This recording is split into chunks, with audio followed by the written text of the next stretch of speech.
সব শয়তান মিলে একটা মিটিং করতেছে।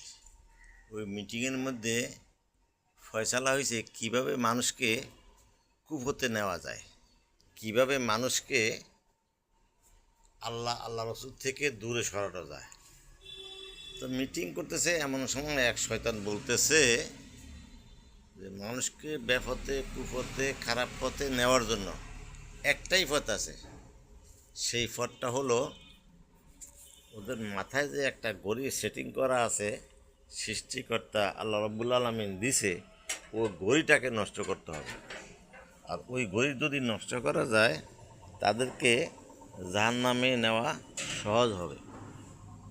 তো ঘড়িটার ভিতরে কি, এটা শয়তানের হেড অফ দ্য ডিপার্টমেন্ট চিন্তা করতেছে এটা কি।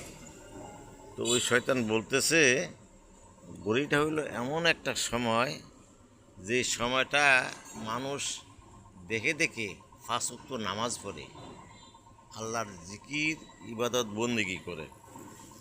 আর এই সময় দেখে দেখে মানুষ আল্লাহর কাছে তওবা ইস্তেগফার করে। আর সময়টাকে যদি আমি উল্টা সিধা পথে খারাপ পথে ব্যয় করতে পারি, তাহলে আমার আর কোনো সমস্যা নাই। তো ভাই, কথা হইল এইটাই যে সময় থাকতে কাজ না করলে অসময়ে কাজ কোনো লাভ হয় না। এই জন্য আমাদের জিন্দিগিতে আমরা যদি সময়কে কাজে লাগাই, দুনিয়া ও আখেরাতের সফলতা পাব।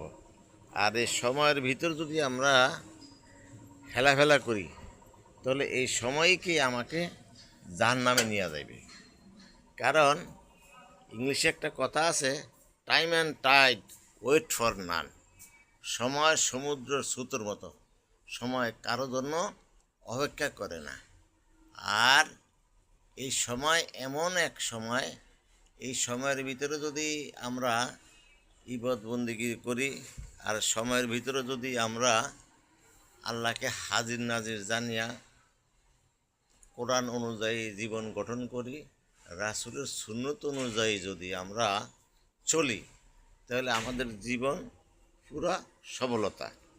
আর সফলতার পিছনেই রহিয়াছে আল্লাহ পাকের কোরআন, রাসূলের হাদিস। এই দুইটাকে যদি আমরা আঁকড়ে ধরি, তো কখনো আমরা বিপথে যাব না। এই জন্য ভাই, আসুন আমরা সবাই সময়ের মূল্য দেই, সময়ের মূল্য দিতে শিখি। পরীক্ষার হলে যদি আমরা না লিখি, পরীক্ষার পরের রেজাল্ট 0।